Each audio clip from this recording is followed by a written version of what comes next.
Salut les amis, c'est Thomas InTech, j'espère que vous allez bien. On se retrouve aujourd'hui pour parler de la petite caméra que j'ai juste ici, la Insta360 Go 3. Alors installez-vous confortablement comme d'habitude et on regarde tout ça. Allez c'est parti, showtime!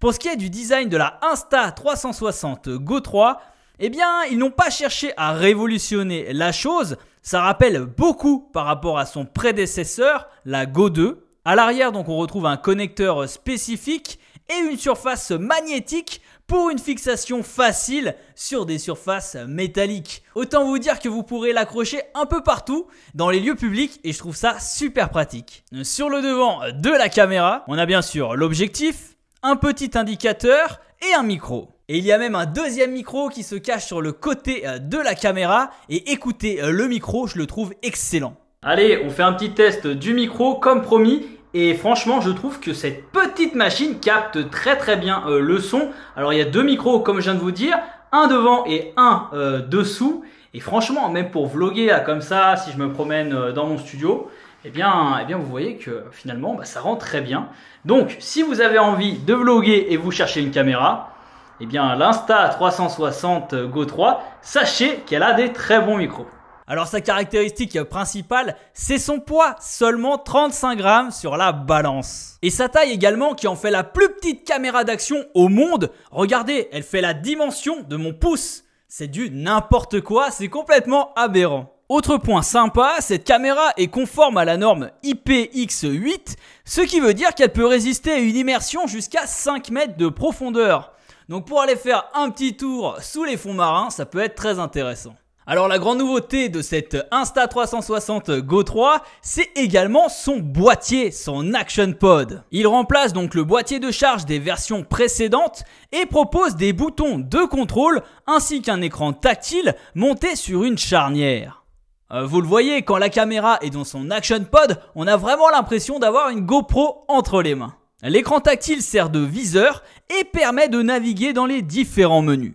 Et franchement, quand on est dans les menus, c'est hyper simple de naviguer, c'est très ergonomique, c'est très bien fait. Donc franchement, je me fais pas de soucis pour vous. Si vous n'êtes pas un habitué de l'Insta360 ou même des caméras d'action, eh bien là, ça devrait relativement bien se passer pour vous.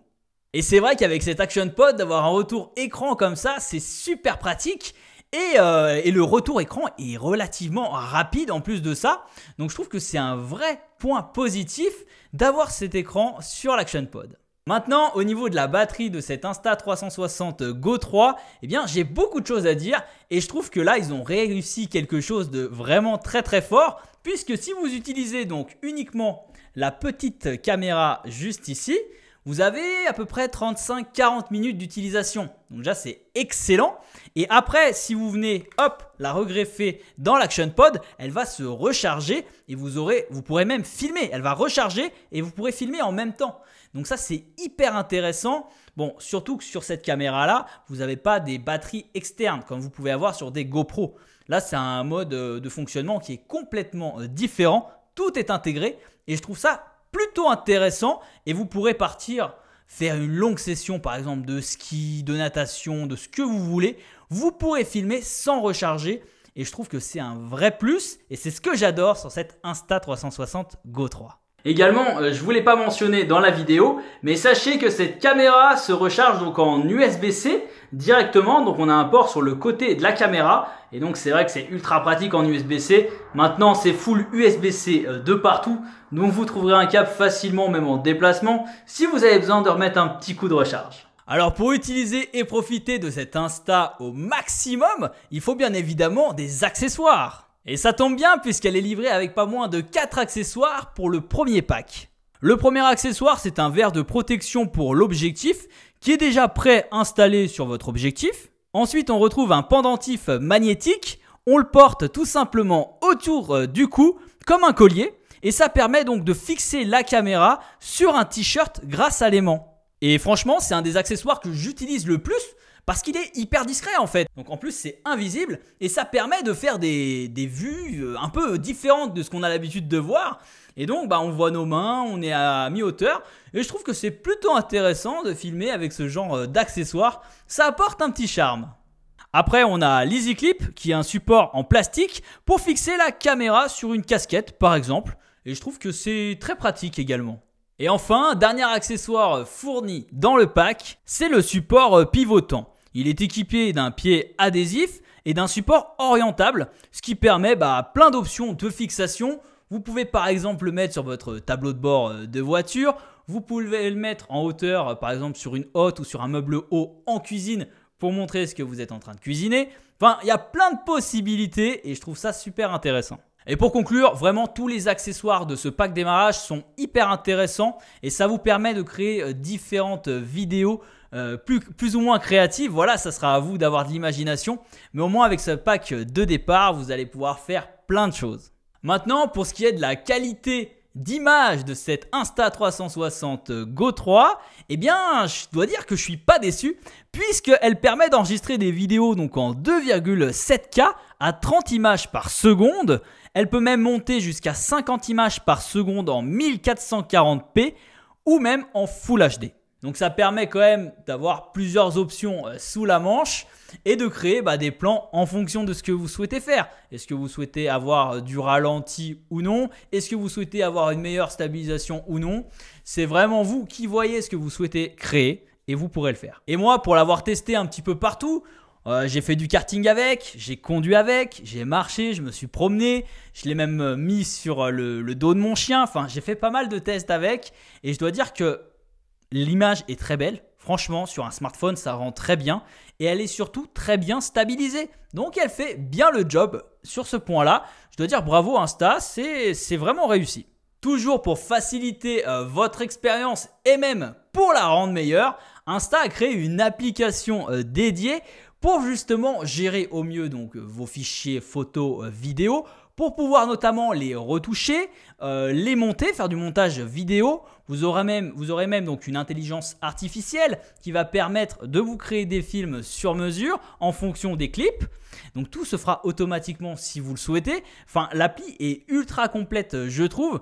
Et avec ça, eh bien, vous n'avez pas besoin de faire de transfert, de sortir des câbles, sortir des PC.